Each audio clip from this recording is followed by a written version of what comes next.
Bienvenue sur D'homme à homme. Dans ce podcast, je donne la parole à des hommes qui, de leur sensibilité, s'expriment dans le monde d'aujourd'hui. Je m'appelle Loïc Gernot et 2 fois par mois, je vous invite à la rencontre de personnalités inspirantes qui nous amènent à porter un nouveau regard sur le masculin.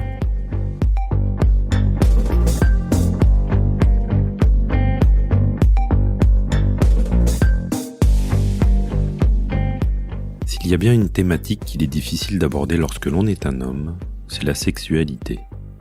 En créant ce podcast, il était évident pour moi de parler et d'échanger sur ce sujet. Mais avec qui ? Et puis l'univers a mis sur ma route Jean-Philippe Ruette. Lorsque j'ai visionné sa conférence TEDx sur « Pourquoi faire l'amour ?», que je vous recommande chaudement au passage, je suis à vrai dire tombé amoureux instantanément du personnage. J'avais donc envie de le découvrir et de vous le faire découvrir. Avec sa partenaire Julie Tremblay, ils sont l'auteur du livre « Cœur et sexe enfin réconciliés » et ils accompagnent les hommes et les femmes à se tourner vers une sexualité connectée. Ou comment se sortir de la performance, du mental, de cette mécanique parfois froide à laquelle nous avons pour la plupart été éduqués, pour aller vers plus de conscience de soi et de l'autre. C'est sur ces sujets que mon invité nous éclaire de ses lumières et de sa présence, pour une interview tout en volupté, avec l'humour, la légèreté, mais également la profondeur qui caractérise Jean-Philippe. Bonne écoute et bonne année.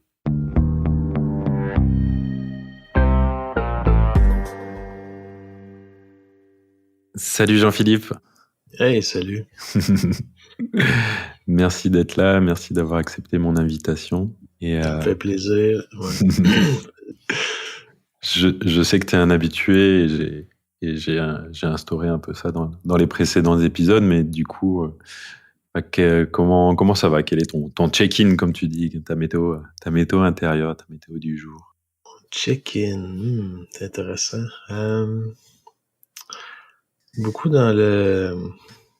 Ici au Québec, peut-être ailleurs aussi, mais il y a pas beaucoup de lumière, donc je me sens beaucoup intériorisé. Donc,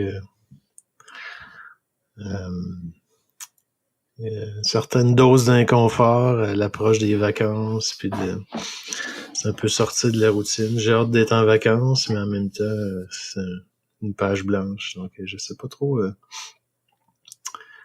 Ouais, c'est un check-in. Un rapide check-in. Ouais, je sens un besoin de me poser. Ouais, il y a ça qui est là. Ouais. C'est ça qui est un besoin de me poser puis de reprendre mon souffle. Ça a été un gros automne. J'ai eu beaucoup de week-ends, de formation, de travail. Enfin, ça. Ouais. Besoin d'intégrer aussi. Merci. J'avais envie de...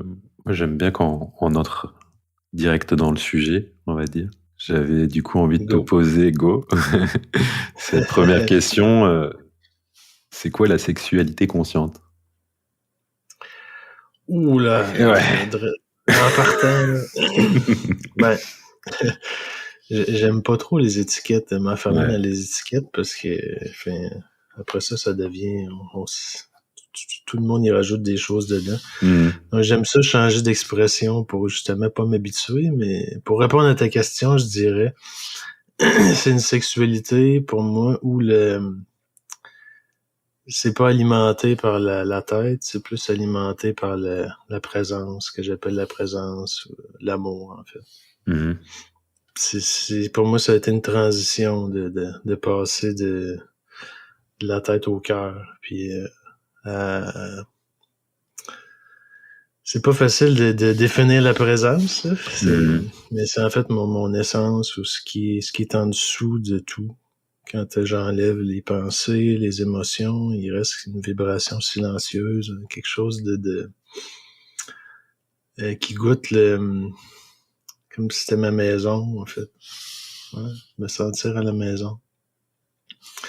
Loin des... Quand je suis dans mes pensées, souvent je vais être ailleurs, passé, futur, dans mes émotions aussi, ça peut m'emporter. Tout ça, c'est bien, mais en même temps, c'est bon pour moi de garder un ancrage avec cette présence-là. Puis donc, quand la sexualité est...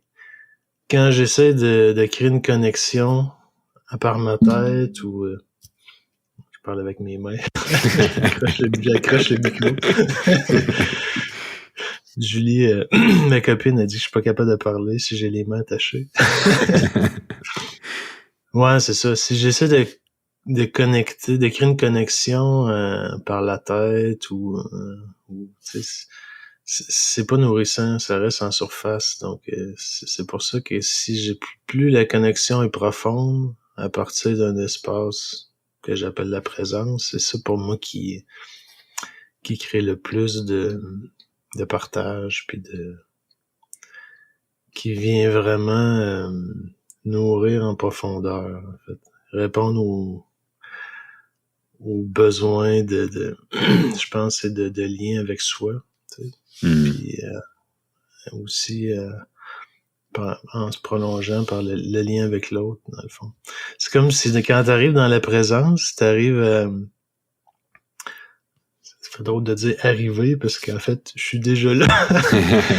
Quand j'arrive, je veux dire quand j'arrive dans la présence, ben j'arrive dans cet espace-là où tout est relié, tu vois. Donc, quand je me connecte avec moi, en même temps, je me connecte avec l'autre parce que à cet endroit-là, c'est ça qui nous relie tous. Moi, est-ce que je peux dire pour commencer? Je sais, ça attaque fort. Mais du coup, tu parlais, t'aimais pas les étiquettes, ou en tout cas garder les étiquettes. C'est quoi ton étiquette du moment? Mon étiquette du moment. Ou les autres mots que tu peux utiliser pour sexualité consciente. Pour le... Ouais. Je dirais sexualité connectée. Pour le moment, c'est ça. Ouais. De connexion, mais c'est... Et tu parlais justement de passer de sa tête à son corps. Comment on fait, en fait? Comment t'as fait, toi? Est-ce que t'es toujours en chemin, d'ailleurs?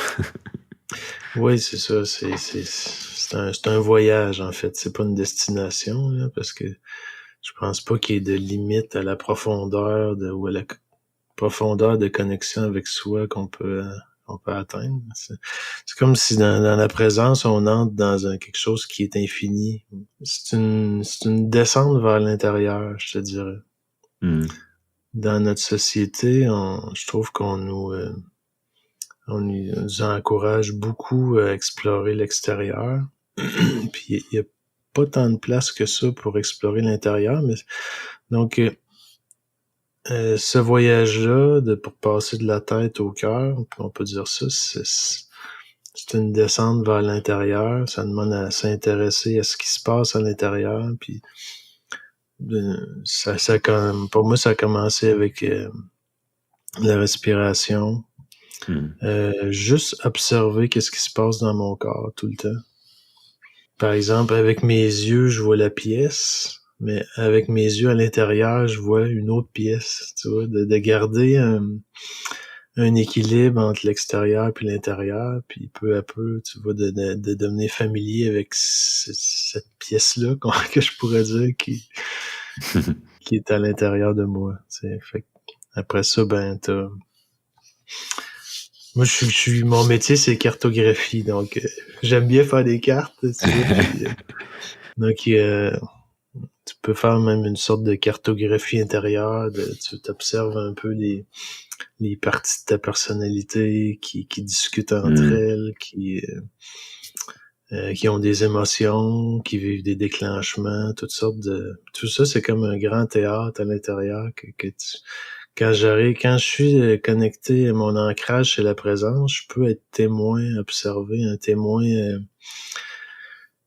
puis me donner, si tu veux, donner de l'empathie à tous ces acteurs-là de mon théâtre intérieur, tu vois, qui sont là, puis c'est ça qui crée un peu de la... en faisant ça, je m'offre de l'amour inconditionnel, puis donc tout ça, peu à peu, se pacifie, si tu veux. Il y a moins de drame intérieur, puis tout doucement, tu glisses dans l'état, quand je suis vraiment connecté à mon état de présence, t'es comme dans une espèce de joie, de quiétude, ou juste d'être là, c'est bon. Il y a pas besoin de... C'est comme un espace de non-désir, tu vois. Bon, ça dure pas très longtemps, je te dirais. Il y a beaucoup de... les pensées reviennent. Ouais, c'est ça. Tu fais des plongeons, puis... Mais c'est ça, quand t'es connecté à ça, c'est ça qui est ressourçant, tu vois. Si tes batteries sont vides, peut-être que c'est d'arriver à vraiment... Tu sais, c'est comme si ton identité, au début, c'est peut-être tes pensées, et pas ça tes émotions, ou les deux, puis plus ça va, plus tu t'identifies à ce que t'es en dessous de ça, tu sais. De savoir qui on est, de se connaître, si j'entends. Ouais. Et moi, forcément, en tant que praticien et pratiquant la méditation de pleine conscience, ça me fait beaucoup penser à ça. Et c'est les pratiques par lesquelles t'es passé, justement, pour aller vers une sexualité plus consciente ou connectée. Ouais. Ben, on a commencé... moi, j'aime beaucoup apprendre avec les livres, donc... ça a été les lectures, puis dans tous les livres, ils parlent de respirer, mais c'est surtout de faire les choses, de passer par le corps, tu vois. Qu'est-ce que... Parce que avant, puis tu sais, j'ai encore des fantasmes, tout ça, mais je me sens moins identifié à ça, tu sais. Les fantasmes, c'est comme des facettes de ma personnalité qui ont envie de faire des choses, qui ont des demandes ou des besoins, tu sais, puis...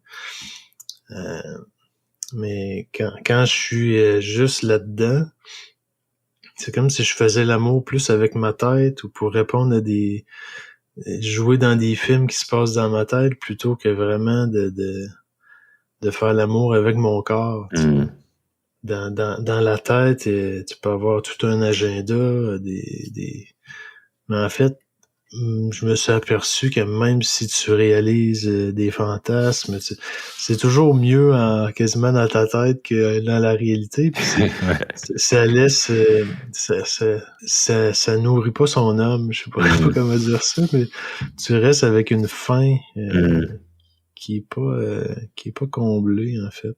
C'est ça. Donc essentiellement dans les livres que j'ai lus, donc Barry Long puis l'œuvre de Diana Richardson, on parle beaucoup de ralentir pour mieux ressentir, puis de sortir de la course à l'orgasme qui est un peu le moteur de la sexualité un peu comme que tout le monde connaît.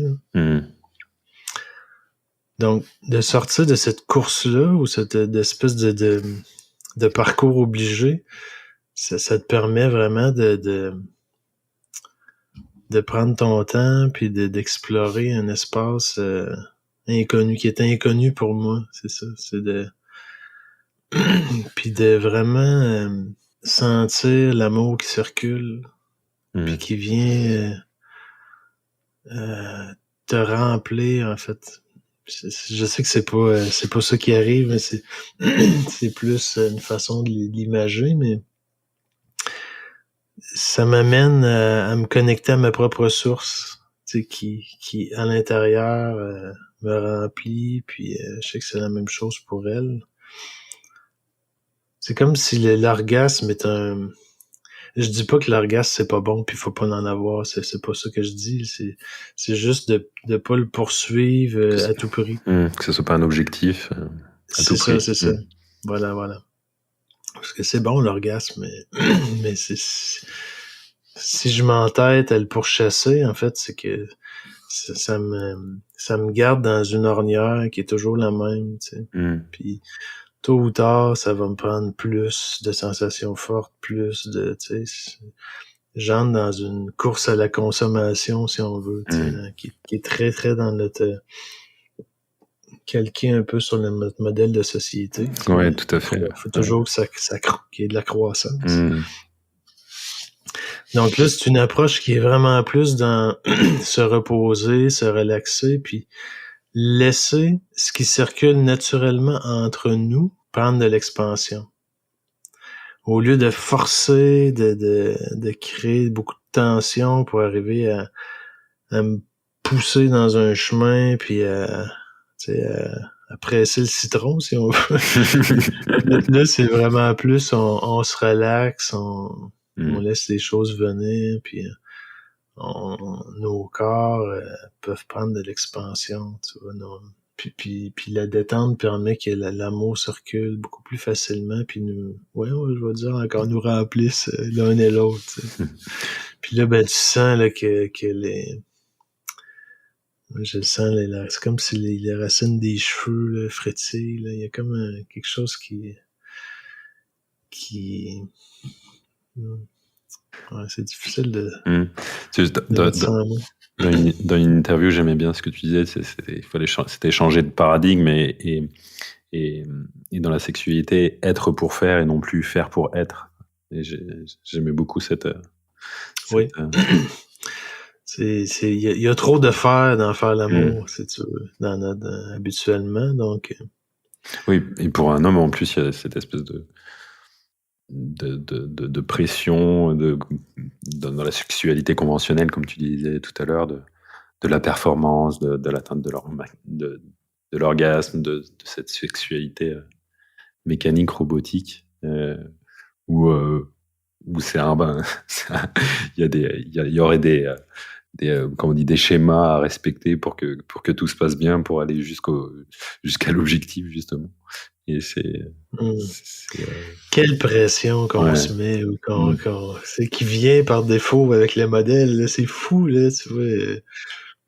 J'ai entendu des hommes, tu sais, puis je me suis observé aussi, là, dans, tu sais, stress de performance, d'anxiété, c'est vraiment, alors que c'est tellement pas ça, finalement, qui nous fait du bien, tu sais.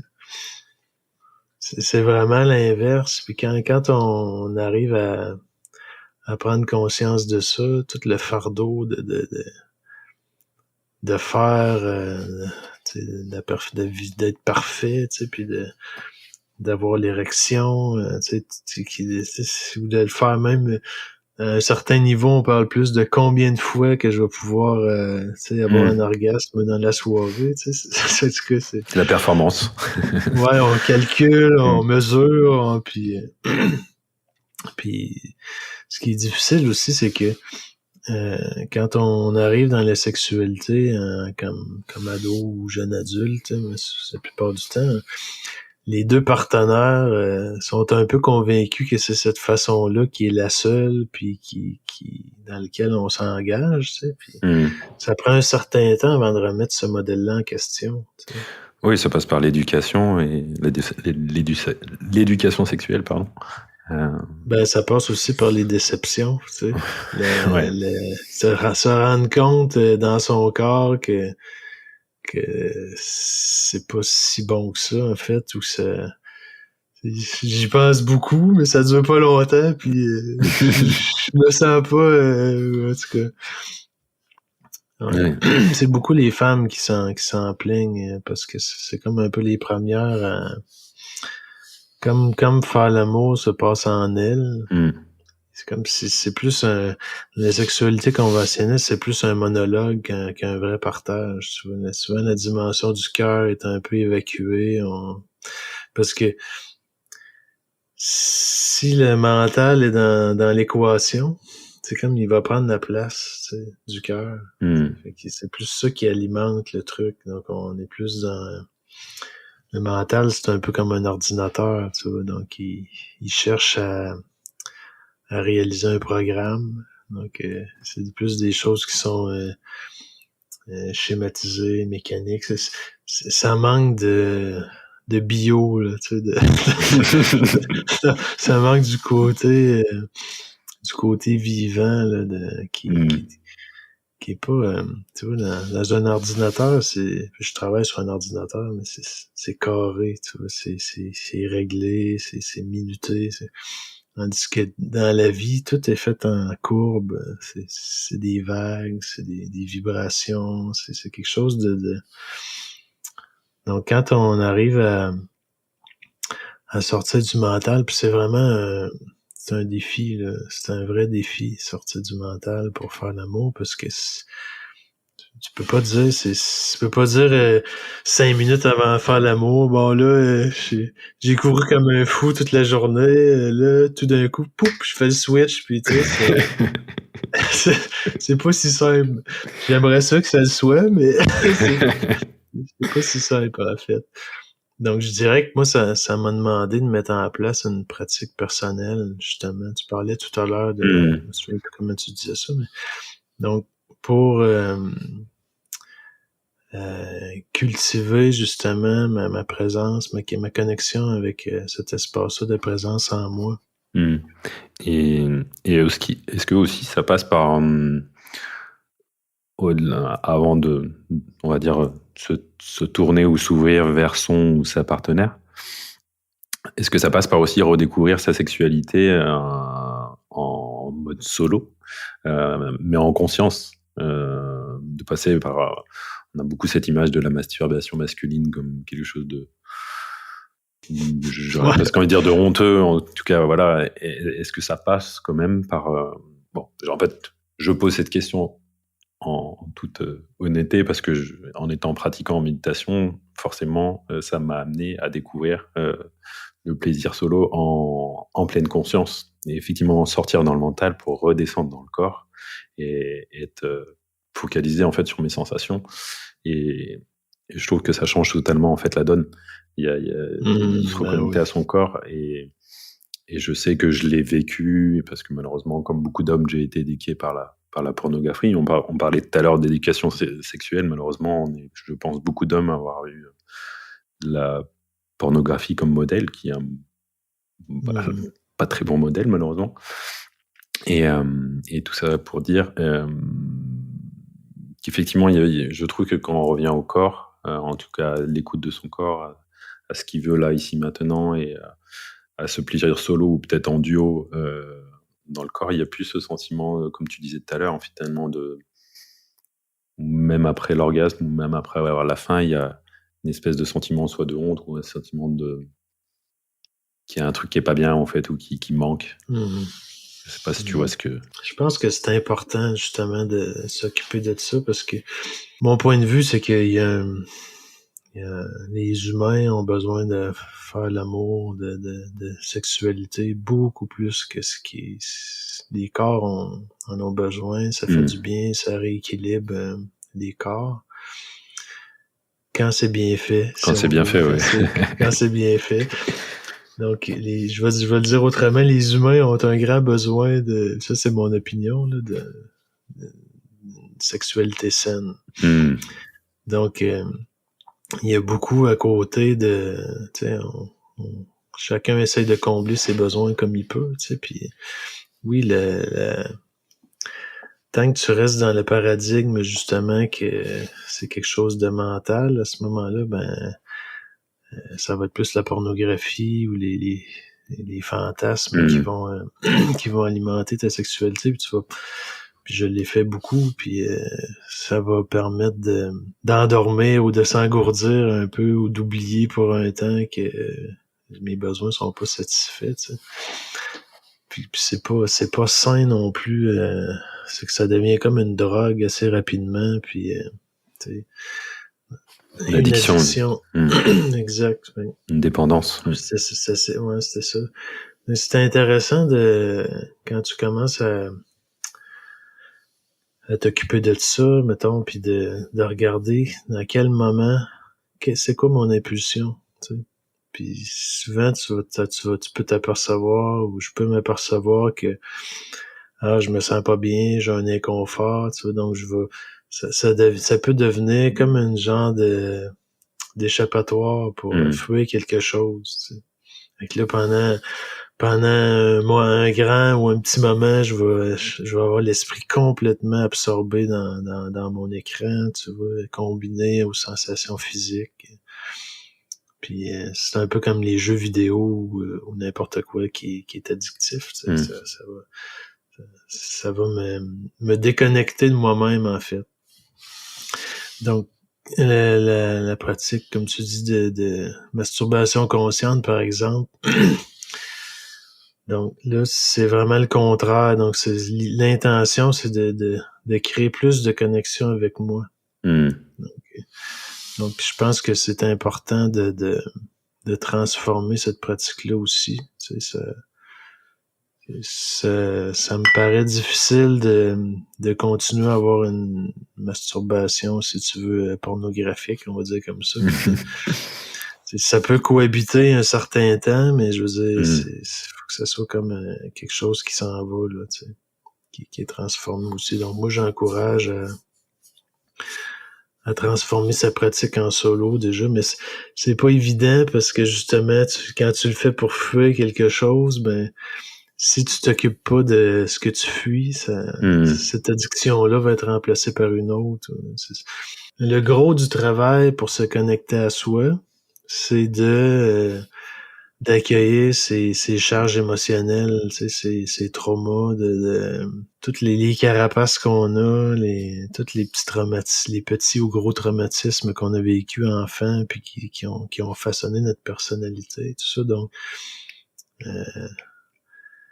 quand je me sens activé par une situation, par quelqu'un, tu vois, ça vient pointer quelque chose en moi qui a besoin de mon attention puis de mon amour. Donc, si je m'accorde ce temps-là pour être avec mon inconfort, pour le ressentir pleinement, puis l'accueillir sans condition, à ce moment-là, il y a quelque chose qui se détend, qui s'ouvre, qui se transforme. Si je suis dans plus la réaction ou l'activation, puis là, je vais plus chercher à l'engourdir ou à m'en distraire, mais à ce moment-là, je vais juste repousser le problème à plus tard, puis il va revenir.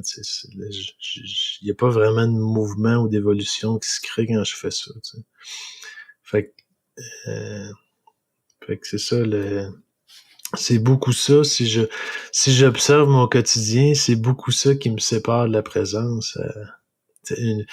Une grosse couche d'inconfort ou d'armure que j'ai pas envie d'aller contacter parce que je me sens pas bien dedans, tu sais, dans mon corps. C'est pas confortable, tu sais.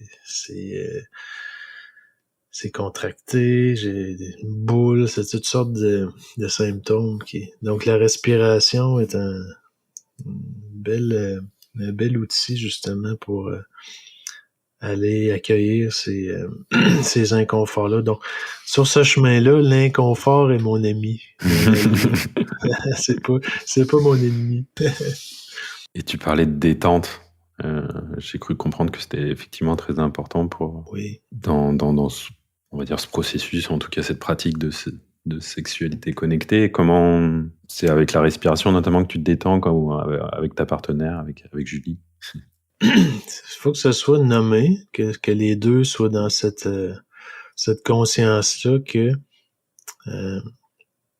tu vois, l'image qui aide à comprendre, c'est quand je suis quand mettons j'ai des tensions physiques, j'ai les épaules coincées.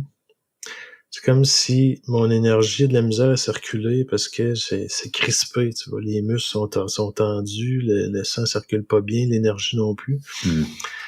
La sexualité, c'est la même chose. Si mon intention, c'est de partager mon amour puis d'en recevoir, tu sais, que ça circule, en fait, entre nous, que ça soit un partage, à ce moment-là, plus nos corps sont tendus, moins ça circule, tu vois. À ce moment-là, on est plus dans on comprime nos corps, on les crisme pour arriver à créer une tension, puis un pic, puis tout ça, mais ça, généralement, ça fait que, au lieu que tous nos corps en profitent, que tous nos corps puissent, que nos deux corps puissent se partager leur énergie pleinement, puis que ça se diffuse dans le corps, ça reste plutôt localisé là où je comprime vers la région des sexes, finalement. La difficulté pour arriver à ça, c'est quand je commence à relaxer puis à tout ça, mon corps est tellement habitué de carburer à la friction que je m'aperçois que je ressens rien, tu sais. S'il y a pas de mouvement, ou il y a pas assez de mouvement, là, c'est comme... Puis donc là, il commence un travail, justement. Dans un de mes textes, j'ai appelé ça traverser le no man's land, en fait, parce que c'est comme une période un peu désertique où j'ai l'impression que c'est ça, tu sais. arrêter de bouger ou j'ai pas commencé à... Il faut comme traverser ce petit désert-là qui est pas si gros que ça pour récupérer de la sensibilité, pour que le corps commence à avoir le temps, tu sais. Parce que sexuellement, tu vois, le vagin, c'est un espace d'accueil, tu sais, c'est dans la polarité de réceptivité, puis le pénis, c'est plus dans la polarité dynamique où il va offrir, mais dans la sexualité conventionnelle, souvent la femme n'a pas le temps de se détendre, tu sais. C'est pas le temps d'être dans l'accueil, tu sais.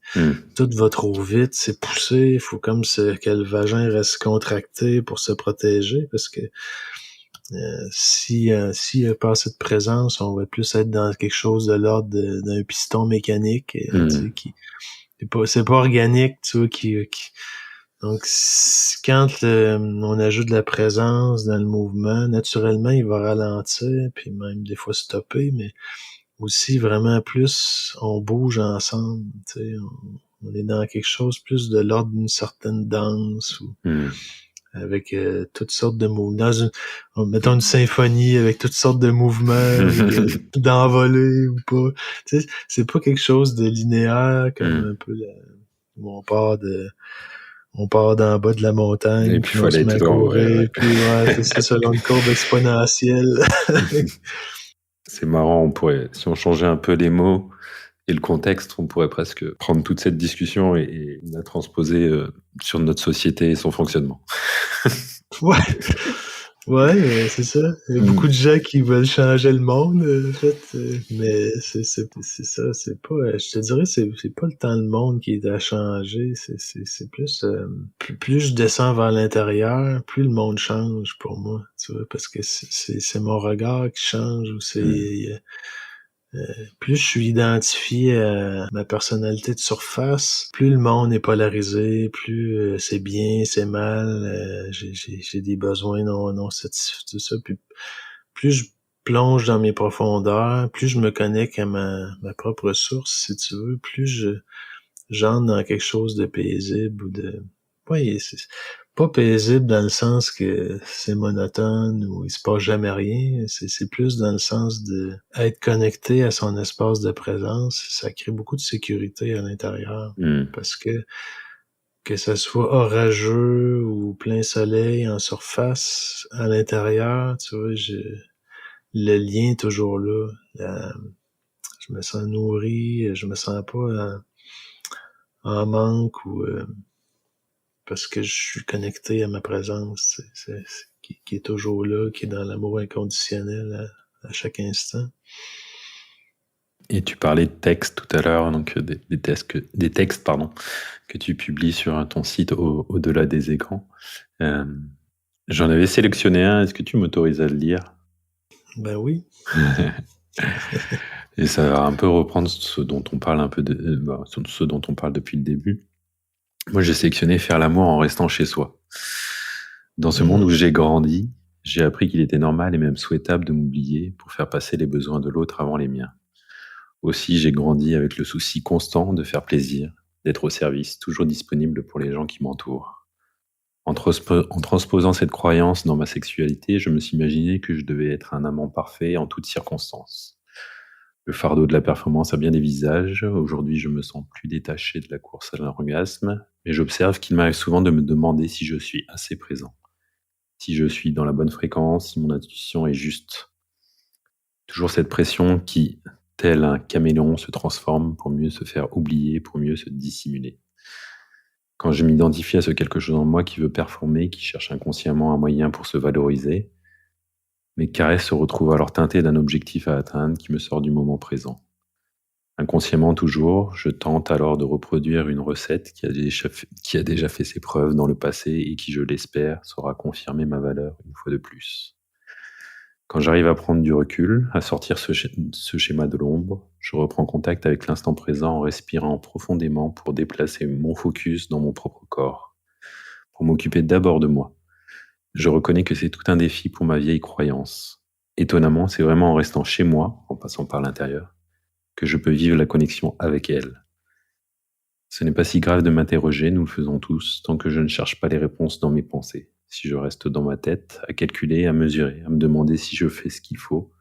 Alors je suis coupé de mes profondeurs silencieuses, de cette sagesse intemporelle qui m'habite et qui naturellement connaît si bien cette musique, cette danse toujours nouvelle de nos corps entrelacés. C'est ouais, moi j'adore. Ça fait du bien d'entendre ça. et je trouve qu'elle résume bien ce qu'on a dit, ce qu'on a partagé, en tout cas ce que tu nous as partagé depuis le début. Et tu parles de « je peux vivre la connexion avec elle ». Elle, c'est ta compagne, Julie. Comment tu l'as vécu quand, donc, comme tu l'expliques dans ton livre, je crois, c'est après un voyage qu'elle a fait en Australie, et que du coup, d'une certaine façon, elle est venue bousculer, chambouler votre amour, votre sexualité. Comment toi, en tant qu'homme, tu l'as pris, cette remise en question, finalement? Ma personnalité de surface a été assez contrariée de ça. Tu sais, c'était comme un sujet qu'on discutait à l'occasion, tu sais, puis là, c'était vraiment un tournant où on sortait du schéma. Le schéma qui était là avant, c'était de pas se parler, en fait. De plus se plaindre à des moments quand t'en pouvais plus, tu te plaignais, mais tu sais, finalement, il y avait rien qui bougeait nécessairement, tu sais. Là, je trouve que c'est pour moi, c'est super important. Ce qu'elle a fait, c'est qu'elle s'est positionnée. Donc, elle a pris un risque, dans le fond. C'était pas un positionnement style chantage, c'est plus voici ma vérité, puis je me sens intègre, puis pour moi c'est plus question de pas me respecter ou de vraiment continuer dans quelque chose qui me fait pas du bien, qui me déconnecte de moi, tu sais. Fait que en surface, j'ai été assez contrarié. J'ai vécu beaucoup d'émotions, de me sentir dévalorisé, pas à la hauteur, tout ça, tu sais, il y a toute l'image que j'avais de moi-même qui a volé en éclats, là, tu sais. Mais en profondeur, ça m'a fait vraiment du bien. J'étais content parce que ça annonçait quelque chose, tu sais. Ça annonçait un voyage ou tu sais, mon espace de présence se réjouissait de ça, tu sais. Fait que c'était comme différent dans la surface, dans la profondeur. Ouais. Puis c'est ça, c'est quand tu fais quand il y a des moments comme ça de positionnement où des choses sont dites puis qui sont claires, sont nommées, tu peux comme plus revenir en arrière puis faire semblant que c'est pas dit.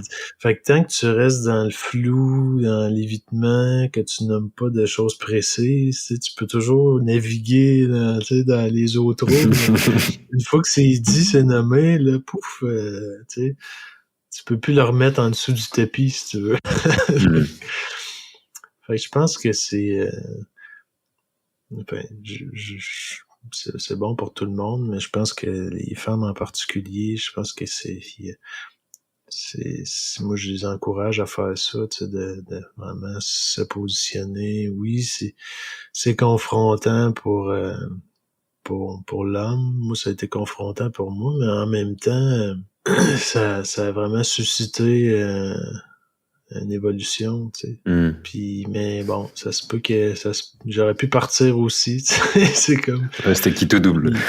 Ouais, c'est ça. Mais... Ce que je trouve beau, en tout cas, à ce que j'en ai compris, c'est qu'elle a exprimé, comme tu dis, elle s'est positionnée, elle a exprimé son besoin, sans te dire ce que tu avais à faire. Et c'est peut-être là, justement, qui a fait que tu n'es pas parti. C'est qu'elle t'a laissé, elle t'a dit, moi, j'ai besoin de ça. À toi de trouver les clés de ton côté pour toi et pour nous, quoi. Ouais, exactement. Ça a réveillé un peu le chevalier ou c'est un archétype dans l'imaginaire, dans le monde intérieur masculin, tu sais, puis quand je dis archétype, c'est comme une sorte d'énergie à laquelle tu peux te connecter puis qui te transporte quand t'as besoin, tu sais. Elle te challenge encore aujourd'hui ou... Ah oui, toujours. Ça m'a pris quand même beaucoup d'années pour finalement comprendre jusque dans mon corps que ce que je cherchais dans ma tête, c'est-à-dire un espace confortable avec un fauteuil puis des pantoufles où tout serait accompli, n'existe que dans ma tête, que dans mes fantasmes. Fait que finalement, la vie de couple telle que je la conçois, ça reste une danse ou des fois les amants se tiennent par la main, des fois ils s'échappent, puis des fois là, on est obligé de ramer un peu pour se retrouver. Pour se retrouver, ouais. Puis non, on se perd, c'est comme c'est l'image que j'avais trouvée dans un texte, je crois, je sais plus trop, mais c'était t'as comme deux bateaux dans une mer agitée qui essayent d'aller dans la même direction, tu sais. Forcément, c'est pas si facile, tu sais. Parce qu'on reste deux personnes avec leurs propres histoires, les bagages. Fait que l'idée, c'est que même quand on est contrarié ou quand on vit des émotions où on aurait envie d'accuser l'autre, c'est vraiment systématiquement de tourner son regard vers l'intérieur. Qu'est-ce que ça vient toucher? De toujours garder à l'esprit qu'on est dans la même équipe, tu sais, qui est beaucoup de projections que je mets sur l'autre. Donc, ramener ça à l'intérieur. Qu'est-ce que ça me fait toucher? Tu sais, qu'est-ce que tel comportement qu'elle a me met en colère. Pourquoi? Qu'est-ce que ça fait toucher à l'intérieur? Là? Tu sais, fait que c'est beau parce que quand tu arrives à ce que tes conflits, tu arrives à trouver un sens à tes conflits, un sens à tes déclenchements émotionnels, à ce moment-là, ça devient des cadeaux. Puis, dans le couple, les conflits deviennent des moteurs d'évolution. Tu sais. Tant que t'as pas atteint ce carrefour-là, où là, à chaque fois qu'il y a un conflit, c'est la faute de l'autre, puis j'arrive pas à reprendre mes projections, puis à voir qu'est-ce que c'est m'y toucher. À ce moment-là, on reste dans le schéma où l'autre doit changer pour que je me sente mieux. Tu vois? Quand je suis dans ce schéma-là, je prends pas la responsabilité de mes émotions. Fait que tout à fait. il peut pas avoir de vrai changement parce que je vais rester dans une position où j'ai aucun pouvoir. C'est l'autre qui doit changer pour que je me sente mieux. Puis tant qu'il le fait pas, tu vois, on reste figé dans quelque chose qui est figé finalement, qui est pas vivant puis ça bouge pas, tu sais. On attend la solution de l'extérieur. Ouais, c'est ça. Fait que dès que j'ai du ressentiment par rapport à mon ou ma partenaire, tu sais, c'est important de faire un travail d'aller voir avec curiosité, de ressentir, d'écouter à partir de la présence, justement, d'écouter qu'est-ce qui se dit dans ma tête, de ressentir les émotions pour offrir de l'empathie à ce qui est à l'intérieur, puis que ça puisse se sentir entendu, puis se détendre, puis tu vois, autant à l'extérieur, la plupart des gens ont besoin d'empathie. Donc, quand je dis empathie, c'est d'être entendu, d'être écouté sans condition, tu sais. À l'intérieur de nous, c'est la même chose. Hein. Il y a beaucoup d'agitation et beaucoup de l'auto-empathie. Qui ont faim, ouais. L'auto-empathie, c'est super bon. Toutes sortes de méthodes, de techniques pour connecter à son essence ou à sa présence, puis à partir de cet espace-là, s'offrir de l'amour inconditionnel ou de l'empathie. Et avec Julie, comment vous en êtes venu à accompagner finalement d'autres couples, justement? Je dirais que c'est parti d'un élan de partager un peu ce qu'on, au-delà des textes, de partager un peu notre, je vais dire méthode, si on veut, nos prises de conscience, puis quand j'écris des textes, bon, c'est assez court, c'est quelques paragraphes, ça permet pas de tout partager, en fait. On reste plus j'essaie de faire comme une peinture ou de partager une vision, mais concrètement, il y a plein de choses qu'on peut dire aussi, un peu au niveau de la technique, quel truc qui va bien, qu'est-ce qu'il faut garder à l'esprit, comment finalement amorcer cette transition-là d'une sexualité plus classique à quelque chose de plus organique. Tu sais, ça va être ma nouvelle étiquette, sexualité organique. Puis là, on va lancer notre... Avant la pandémie, on avait préparé une retraite pour les couples, donc là, on la redonne cet printemps. Là. Ça va être au début juin à Québec. C'est pas encore annoncé, mais presque. Là. On retourne un peu dans cet élan-là justement d'offrir un peu de partage au suivant, comme on dit. Là. Moi, j'ai beaucoup reçu par des auteurs qui ont partagé leur vision, tout ça. Puis essentiellement, dans le fond, il y a beaucoup de croyances à remettre en question au début. Puis après ça, trouver un chemin vers soi-même, puis pratiquer, explorer tout ça. C'est beaucoup un chemin de pratique, finalement. Passer par l'expérience, oui. Ben oui, c'est ça. C'est important d'avoir, je dirais, de s'informer, parce qu'il y a une éducation sexuelle dont tu parlais qui est absolument pas faite. Même quand tu regardes un peu dans ce que j'appelle un peu les revues féminines, là, où t'as des sites où tu vas avoir souvent on reste dans le schéma des 10 meilleures façons de l'amener au 7e ciel ou des choses comme ça. C'est pas tant pour moi ça reste un peu dans le classique, puis c'est pas ça qui amène la nourriture un peu qu'inconsciemment on cherche, tu sais. Oh, justement, voilà, j'ai cité un de tes textes, là tu parlais encore de ton texte, et le fait justement d'avoir, pour ton couple, pour ta sexualité, d'être revenu à une certaine intériorité, décidément. Est-ce que justement dans ton inspiration pour tes textes, côté poétique, ça t'a amené à justement avoir plus d'inspiration, de création? Oui. Je me suis... Attends, je vais dire plus, ça. Juste à voir. En même temps, c'était une question fermée, donc voilà. Ouais, c'est ça, oui. Mais non. Ouais, ben oui, ça m'aide à me connecter avec plus de profondeur à l'intérieur, puis aussi, tu sais, ça permet de parler de ça, c'est que autant, tu sais, dans la sexualité classique, comme il y a beaucoup de tension, de compression, de tout ça, donc il y a beaucoup de... Ça laisse une trace ou un impact dans le corps, c'est-à-dire de la tension. Puis cette tension-là s'accumule, c'est avec le temps, puis même, je dirais, avec le transgénérationnel, puis il y a comme beaucoup de tensions d'accumuler dans la sexualité, d'émotions refoulées, de tout ça.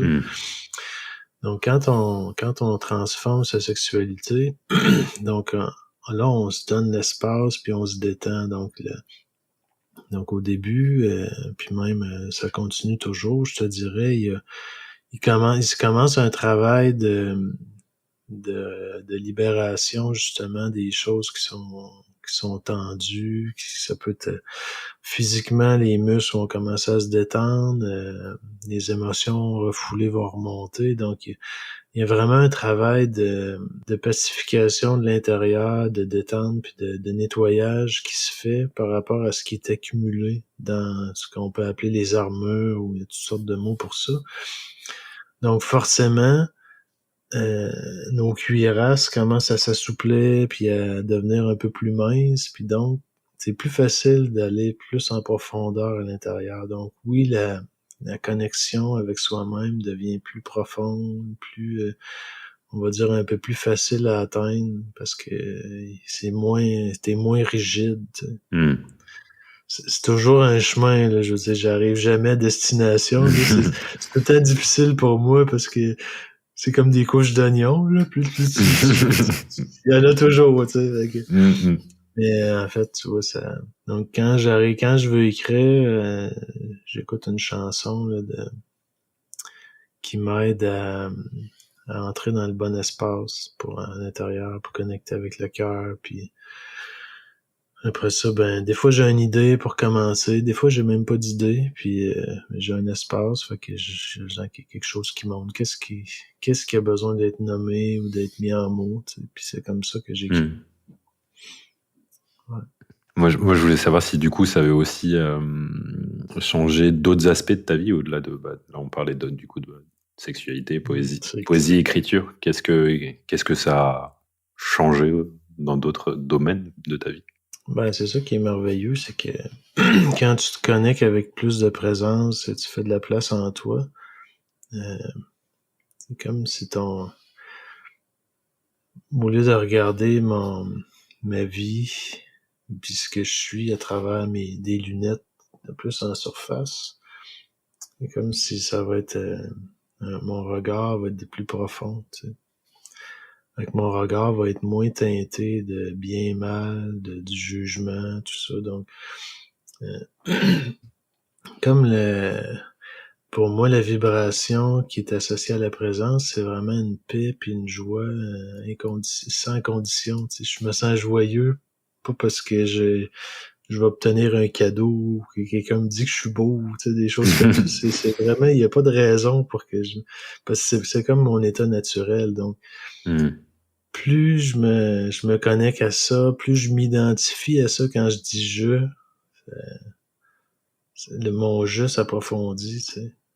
Puis là, donc mes journées sont plus, je dirais, plus ancrées, plus paisibles, plus profondes. Ouais,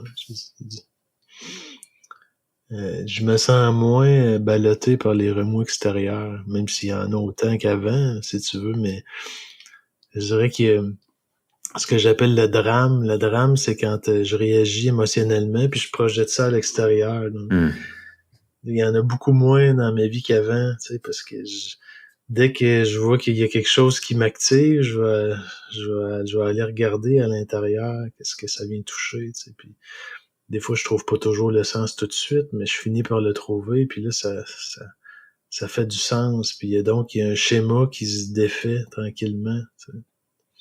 Fait qu'au lieu de vivre ma vie, mais j'en ai encore des schémas, là, mais je veux dire, au lieu que ma vie soit un gros schéma ou un programme informatique où je fais toujours la même chose, même si en apparence, c'est pas toujours les mêmes choses, mais à l'intérieur, c'est figé, c'est toujours la même chose qui se passe, les mêmes journées, mais là, c'est plus vivant, tu sais.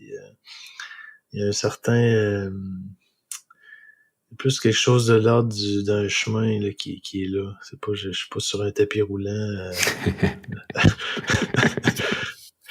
regarder un écran.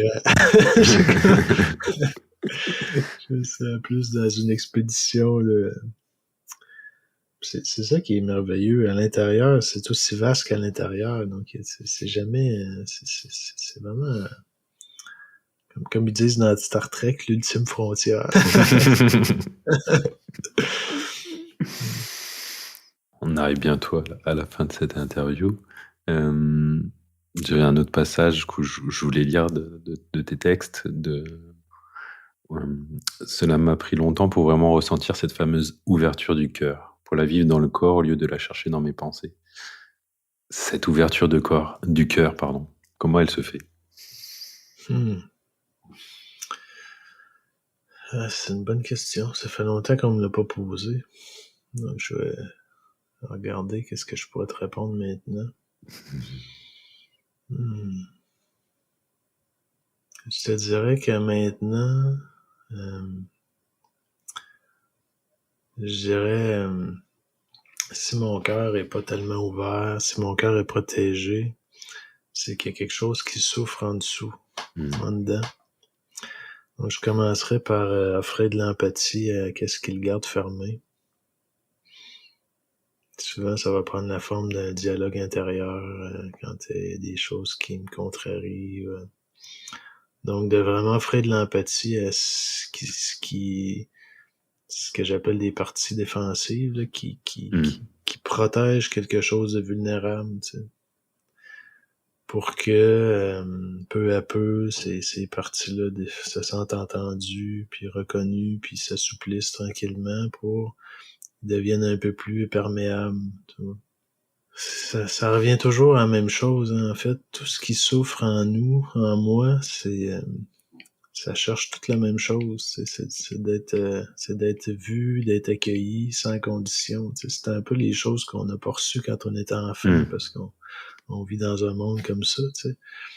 À l'intérieur, il y a une faim incroyable de ça. Donc, est-ce que j'ai des espaces dans ma vie où je peux m'offrir cette qualité-là d'amour à moi-même, donc qui prend la forme d'un accueil à partir de ma présence?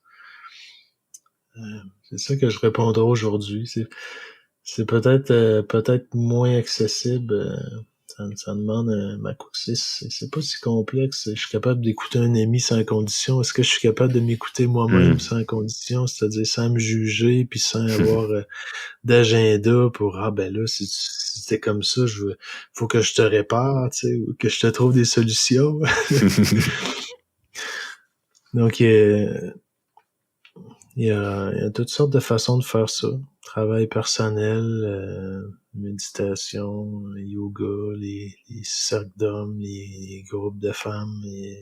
Je dirais que déjà d'en avoir l'intention, ça crée un premier mouvement. Puis après ça, ben t'as des signes qui t'amènent vers, tu sais, la présence, notre espace de présence qu'on partage tous. Pour moi, il peut créer les conditions qu'on a besoin tant qu'on a une intention. Tu sais. Après ça, si je m'engage, si je me pose une question, la réponse est déjà là à quelque part. Donc, le théâtre extérieur va m'amener là, tu sais, naturellement, pour que je cueille la réponse. Donc, c'est comme de s'abandonner un peu rationnellement, ça fait pas de sens, mais en fait, il y a comme une intelligence derrière tout ça, tu vois, qui est infiniment bienveillante, puis donc en avoir l'intention, puis après ça, ben confiance. Ouais, puis transformer sa relation à l'inconfort. Parce que moi, je me suis aperçu que ce qui me sépare de moi, c'est ma résistance à toucher à l'inconfort qui m'habite. Donc, mettons que ça me fait mal, ben je vais prendre un cachet, comme vous dites en France, ou une pilule pour pas ressentir cette douleur-là. Donc la douleur ou l'inconfort, je peux voir ça aussi comme un message que mon corps me donne, une information qui dit « Hey, regarde, à cet endroit-là, il y a besoin de ton attention. » Là, tu sais.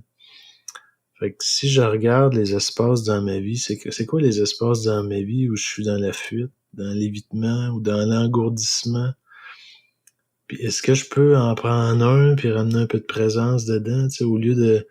Je vais prendre un moment, par exemple, pour respirer, essayer de me détendre, tu vois, pour...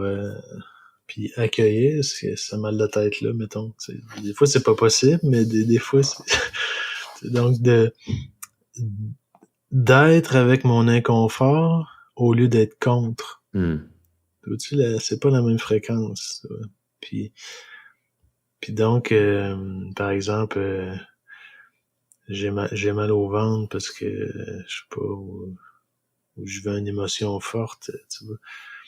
Je peux l'engourdir ou la geler, prendre des drogues, ou je peux vraiment la vivre pleinement, même si c'est pas confortable, tu sais. La mettre en mouvement, tu sais. Donc, c'est toujours un peu, qu'est-ce que je fais avec mon inconfort? Donc, plus je choisis d'être avec moi, de garder la connexion, même si je me sens où je suis pas confortable, plus je crée de la sécurité à l'intérieur, puis de l'ouverture, puis de la détente. On pourrait dire ça. Super, merci. Juste avant qu'on se quitte, j'avais envie de rappeler donc du coup que avec Julie, du coup, vous avez sorti un livre qui s'appelle Cœur et sexe enfin réconciliés. Sinon, tu lances un stage pour hommes, présence et sexualité, ça se passe en ligne, c'est ouvert à tous les francophones, hein, c'est bien ça? Oui, c'est en français. Puis c'est ouvert à tous. Là. Donc, l'intention, c'est vraiment de cultiver cette qualité de présence-là dont je parle un peu tout en revient à ça, finalement. Puis, parce que c'est ça un peu qui me permet vraiment de transformer cette sexualité, d'amener ma sexualité ailleurs vers quelque chose qui va plus répondre à mes besoins profonds. Donc, il me reste quelques places, là. J'ai 2 plages horaires. Allez voir sur le site web. Puis, alors, on verra au moment de la diffusion. Je sais pas s'il restera beaucoup de jours et beaucoup de places, mais voilà. Ouais. Ça peut être pour une autre fois aussi. Et sinon, oui, j'imagine que tu accompagnes du coup les couples avec Julie. Et ça se fait juste en ligne ou vous faites que du présentiel au Québec? On peut en faire en présence, mais la plupart des couples sont éloignés. Là, ouais. Donc, c'est plus en visio. Okay. Ouais. Et si je me trompe pas, tu as participé aussi avec ton ami Jérôme Lavins à un stage fin mai en Ardèche qui s'appelle Au cœur du masculin, 4-5 jours entre hommes, je crois. Oui, j'en ai fait un en 2019 avant la pandémie. Après ça, j'ai pas été pendant la pandémie. Puis depuis, je suis en visioconférence pour une heure et demie, 2 heures quand on touche la thématique de la sexualité. Donc, c'est Jérôme qui donne ça maintenant avec son partenaire, comment il s'appelle? Jean-Luc Champougny. Voilà. Donc, j'ai les liens sur ma page web aussi. Donc, c'est vraiment un bel espace. Mm-hmm. Ça fait... C'est le fun d'avoir plusieurs jours, que ça dure longtemps pour vraiment aller de plus en plus profond à l'intérieur. Tout à fait. On va se quitter. Est-ce que tu as un dernier mot pour la route?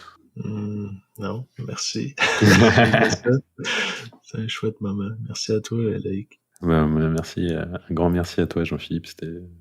C'est chouette de pouvoir discuter de sexualité entre hommes. C'est pas courant et moi, ça me fait du bien d'entendre ces mots.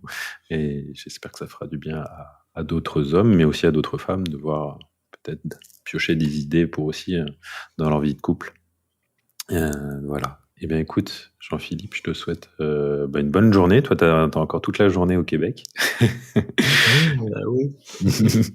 Et puis à bientôt, peut-être dans nos contrées françaises, comme on dit.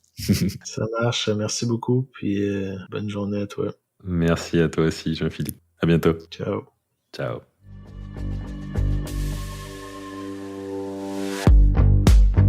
Merci d'avoir écouté cet épisode.